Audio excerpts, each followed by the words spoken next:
कभी कभी हमारे जीवन में कुछ ऐसी घटनाएं होती हैं जिन्हें समझना बहुत मुश्किल होता है। सोचिए, आप किसी बड़ी मुश्किल में फंसे हैं और अचानक कोई अनजान व्यक्ति आता है, आपकी मदद करता है और फिर गायब हो जाता है। आप उसे धन्यवाद भी नहीं कह पाते और वह फिर कभी नहीं मिलता। ऐसी घटनाएं हमें सोचने पर मजबूर कर देती हैं कि क्या वह कोई साधारण इंसान था या कोई दैवीय शक्ति। यह सवाल हजारों सालों से हमारे मन में है। क्या सच में भगवान, जिन्हें हम मंदिरों में पूजते हैं, इंसान का रूप लेकर हमारी मदद करने धरती पर आते हैं? यह एक ऐसा प्रश्न है जिसका सीधा जवाब देना आसान नहीं, लेकिन इसकी जड़ें हमारी संस्कृति और विश्वास में बहुत गहरी है।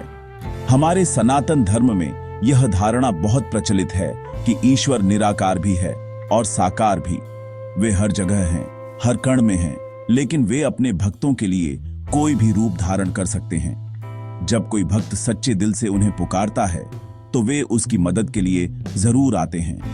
यह मदद हमेशा किसी चमत्कार के रूप में नहीं होती, बल्कि अक्सर यह बहुत ही साधारण तरीके से होती है। हो सकता है कि किसी अजनबी की मुस्कान, किसी दोस्त की सलाह या किसी राहगीर की छोटी सी मदद के रूप में ही भगवान का संदेश छिपा हो। यह विश्वास हमें अकेला महसूस नहीं होने देता और हमें यह याद दिलाता है कि कोई है जो हमेशा हमारी देखभाल कर रहा है। इस विचार को सिर्फ अंधविश्वास कहकर टाला नहीं जा सकता, क्योंकि यह हमें जीवन की अनिश्चितताओं से लड़ डटने की हिम्मत देता है। जब विज्ञान और तर्क हमें जवाब नहीं दे पाते, तब आस्था ही हमारा सहारा बनती है। यह सोचना कि भगवान हमारे बहुत करीब है, शायद हमारे बगल में बैठे किसी इंसान के रूप में, हमें एक अलग तरह की ऊर्जा और शांति देता है। यह हमें सिखाता है कि हमें हर इंसान का सम्मान करना चाहिए, क्योंकि हम नहीं जानते कि किस रूप में ईश्वर हमसे मिलने आ जाए। यह धारणा हमें विनम्र बनाती है और हमारे अंदर की नकारात्मकता को कम करती है। तो सवाल यह नहीं है कि क्या भगवान सच में आते हैं, बल्कि सवाल यह है कि क्या हम उन्हें पहचानने के लिए तैयार हैं? क्या हमारी आंखें उस साधारण से दिखने वाले इंसान में छिपे ईश्वर को देख पाती हैं? अक्सर हम बड़ी चीजों और चमत्कारों का इंतजार करते रह जाते हैं और हमारे आसपास हो रही छोटी छोटी दैवीय घटनाओं को नजरअंदाज कर देते हैं। भगवान का आना एक भव्य घटना नहीं, बल्कि एक शांत और कोमल अनुभव हो सकता है, जिसे केवल एक खुला और संवेदनशील हृदय ही महसूस कर सकता है। यह विश्वास ही हमें जीवन के हर मोद्दा पर मजबूती से खड़े रहने की शक्ति देता है। हमारे धर्म ग्रंथ ऐसी कहानियों से भरे पड्डी दिए हैं जहां भगवान ने साधारण मनुष्य का रूप लेकर अपने भक्तों की मदद की है। श्रीमद् भगवद गीता में भगवान श्री कृष्ण स्वयं कहते हैं, यदा यदा ही धर्मस्य ग्लानिर्भवति भारत अभ्युत्थानम धर्मस्य तदात्मानं सृजाम्यहम्। इसका सरल अर्थ है कि जब जब धरती पर धर्म की हानि होती है और अधर्म बढ़ता है, तब तब मैं स्वयं को प्रकट करता हूं। भगवान का यह वादा सिर्फ बड़े अवतारों जैसे राम या कृष्ण तक ही सीमित नहीं है, बल्कि वे साधारण से साधारण रूप में भी आ सकते हैं। वे एक गरीब ब्राह्मण, एक मजदूर या एक राहगीर बनकर भी आ सकते हैं, ताकि वे अपने भक्त की परीक्षा ले सकें या उसकी मदद कर सकें। पुराणों में ऐसी कई कथाएं हैं। एक कहानी में भगवान शिव एक गरीब लकड़दुहारे का रूप धारण करके एक भक्त के घर पहुंचे जो बहुत दानी था। उस भक्त ने बिना यह जाने कि वह कौन है, उसकी पूरी सेवा की। उसकी भक्ति और सेवा भाव से प्रसन्न होकर भगवान ने उसे अपना असली रूप दिखाया और उसे आशीर्वाद दिया। इसी तरह संत तुकाराम के जीवन में भी ऐसी घटनाएं हुई, जहां भगवान विट्ठल ने एक साधारण सेवक बनकर उनकी मदद की। ये कहानियां हमें सिखाती हैं कि भगवान का रूप कोई भी हो सकता है और वे हमेशा अपने भक्तों के आसपास ही रहते हैं, बस उन्हें पहचानने वाली नजर चाहिए। ये कथाएं केवल कहानियां नहीं हैं, बल्कि वे हमें एक गहरा संदेश देती हैं। वे बताती हैं कि ईश्वर किसी विशेष स्थान या मूर्ति में बंधा नहीं है, वह हर जीव में मौजूद है और किसी भी रूप में प्रकट हो सकता है। जब हम यह समझ जाते हैं तो हमारा जीवन के प्रति नजरिया ही बदल जाता है। हम हर इंसान में ईश्वर का अंश देखने लगते हैं और हमारे मन से घृणा, अहंकार और भेदभाव की भावना खत्म हो जाती है। यह हमें सिखाता है कि सच्ची भक्ति मंदिरों में घंटों पूजा करने से नहीं, बल्कि हर इंसान की निस्वार्थ सेवा करने से होती है। भगवान का इंसान बनकर आना इस बात का प्रतीक है कि वे हमसे दूर नहीं हैं। वे हमारे दुख दर्द को समझते हैं और हमारे साथ खड़ी ढे रहते हैं। जब हम जीवन की यात्रा में अकेले और थका हुआ महसूस करते हैं, तो यह विश्वास हमें हिम्मत देता है कि कोई अदृश्य शक्ति हमारे साथ चल रही है। यह विश्वास हमें कभी हारने नहीं देता और हमें हमेशा अच्छा करने के लिए प्रेरित करता है। भगवान का वादा सिर्फ एक पौराणिक कथन नहीं, बल्कि एक जीवंत सत्य है जो आज भी हमारे जीवन में किसी न किसी रूप में प्रकट होता है। हमारी संस्कृति में अतिथि देवो भव की परंपरा बहुत पुरानी है, जिसका अर्थ है अतिथि देवता के समान होता है।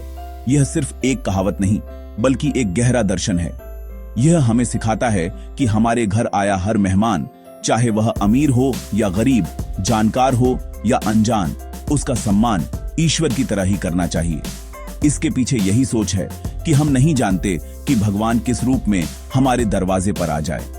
यह धारणा हमें हर व्यक्ति के प्रति विनम्र और सेवाभावी बनाती है। जब हम हर आने वाले में ईश्वर को देखते हैं, तो हमारा व्यवहार अपने आप बदल जाता है और हम उसे अपना सर्वश्रेष्ठ देने की कोशिश करते हैं। मनोवैज्ञानिक दृष्टि से भी यह सोच हमारे लिए बहुत फायदेमंद है। जब हम यह मानते हैं कि हमारे आसपास के लोगों में ईश्वर का वास है, तो हम अधिक दयालु और सहानुभूतिपूर्ण बन जाते हैं। यह हमारे अंदर के अकेलेपन को कम करता है और हमें समाज से जोड़ता है। यह सोच हमें दूसरों की मदद करने के लिए प्रेरित करती है, जिससे हमें एक अलग तरह की खुशी और संतुष्टि मिलती है। विज्ञान भी मानता है कि जब हम दूसरों की मदद करते हैं, तो हमारे मस्तिष्क में एंडोर्फिन जैसे रसायन निकलते हैं, जो हमें अच्छा महसूस कराते हैं। इस तरह दूसरों की सेवा करना न केवल एक धार्मिक कार्य है, बल्कि यह हमारे मानसिक स्वास्थ्य के लिए भी बहुत अच्छा है। यह विश्वास हमें जीवन के प्रति एक सकारात्मक दृष्टिकोण देता है। जब हम यह मानने लगते हैं कि भगवान इंसानों के माध्यम से हमारी मदद कर सकते हैं, तो हम मुश्किल समय में भी उम्मीद नहीं खोते। हम यह जानते हैं कि मदद किसी न किसी रूप में जरूर आएगी। यह हमें और अधिक सामाजिक बनाता है, क्योंकि हम लोगों से जुड़ने में संकोच नहीं करते।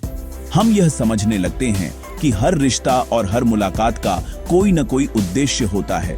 यह सोच हमें सिखाती है कि हमें किसी को भी छोटा या महत्वहीन नहीं समझना चाहिए, क्योंकि कोई भी व्यक्ति हमारे जीवन में ईश्वर का दूत बनकर आ सकता है। इसके अलावा अतिथि देवो भव की भावना हमें एक बेहतर इंसान बनाती है। यह हमें स्वार्थ से ऊपर उठकर परोपकार के बारे में सोचने के लिए मजबूर करती है। जब हम बिना किसी अपेक्षा के किसी की सेवा करते हैं, तो हम वास्तव में अपने अहंकार को कम कर रहे होते हैं। यह एक आध्यात्मिक अभ्यास की तरह है, जो हमें भीतर से शुद्ध और शांत बनाता है। इस तरह भगवान का इंसान के रूप में आने का विचार केवल एक कहानी नहीं, बल्कि यह हमें रोजमर्रा के जीवन में बेहतर और अधिक करुणामय इंसान बनने का एक व्यावहारिक तरीका सिखाता है। यह सच है कि भगवान कभी कभी चमत्कार करते हैं, लेकिन हमें हर मदद को चमत्कार के रूप में नहीं देखना चाहिए। ज्यादातर समय भगवान हमारी मदद इंसानों के माध्यम से ही करते हैं। हो सकता है कि जब आपको पैसों की जरूरत हो, तो कोई दोस्त आपकी मदद कर दे। जब आप बीमार हो, तो कोई डॉक्टर आपका इलाज कर दे, या जब आप दुखी हो, तो कोई अपना आपको सांत्वना दे। यह सब भी भगवान की ही मदद है, जो किसी इंसान के जरिए आप तक पहुंच रही है। इसलिए हमें उस व्यक्ति का आभारी होना चाहिए, और साथ ही उस ईश्वर का भी, जिसने उसे हमारी मदद के लिए भेजा। सच्ची भक्ति का अर्थ केवल पूजा पाठ या मंदिरों में जाना नहीं है। सच्ची भक्ति का अर्थ है ईश्वर की बनाई हुई इस दुनिया और उसके जीवों से प्रेम करना। जब हम किसी भूखे को खाना खिलाते हैं, किसी प्यासे को पानी पिलाते हैं या किसी दुखी के आंसू पोंछते हैं, तो हम वास्तव में भगवान की ही पूजा कर रहे होते हैं। स्वामी विवेकानंद ने भी कहा था, जीव सेवा ही शिव सेवा है। इसका मतलब है कि हर जीव में शिव यानी भगवान का वास है, और उनकी सेवा करना ही भगवान की सबसे बड़ी पूजा है। हमें चमत्कार का इंतजार करने के बजाय खुद किसी के लिए चमत्कार बनने की कोशिश करनी चाहिए। यह समझना जरूरी है कि भगवान हर जगह हैं, हमारे अंदर भी और हमारे बाहर भी। वे हमारे आसपास के लोगों में, प्रकृति में और हर जीव में मौजूद हैं। जब हम इस सच्चाई को समझ जाते हैं तो हमें उन्हें ढूंढने के लिए कहीं और जाने की जरूरत नहीं पड़ती। दूसरों के प्रति करुणा और दया का भाव रखना ही ईश्वर को पाने का सबसे सरल मार्ग है। जब आप किसी की मदद करते हैं तो आप ईश्वर के हाथ बन जाते हैं। जब आप किसी को प्यार से सुनते हैं तो आप ईश्वर के कान बन जाते हैं। इस तरह सेवा और करुणा के माध्यम से हम स्वयं ईश्वर का एक हिस्सा बन जाते हैं। अंत में यह कहना गलत नहीं होगा कि भगवान निश्चित रूप से इंसान बनकर हमारी मदद करते हैं, लेकिन वे किसी एक रूप में नहीं आते। वे कभी एक दोस्त, कभी एक अजनबी, कभी एक डॉक्टर, तो कभी एक परिवार के सदस्य के रूप में आते हैं। हमें बस अपनी आंखें और अपना दिल खुला रखना है ताकि हम उन्हें पहचान सकें। ईश्वर की मदद हमारे चारों ओर है, बस हमें उसे महसूस करने की जरूरत है। अगली बार जब कोई आपकी मदद करे तो उसे धन्यवाद जरूर कहें और मन ही मन उस ईश्वर का भी शुक्रिया अदा करें जिसने उसे आपके लिए भेजा, क्योंकि सच्ची भक्ति दूसरों में ईश्वर को देखना और उनकी सेवा करना ही है।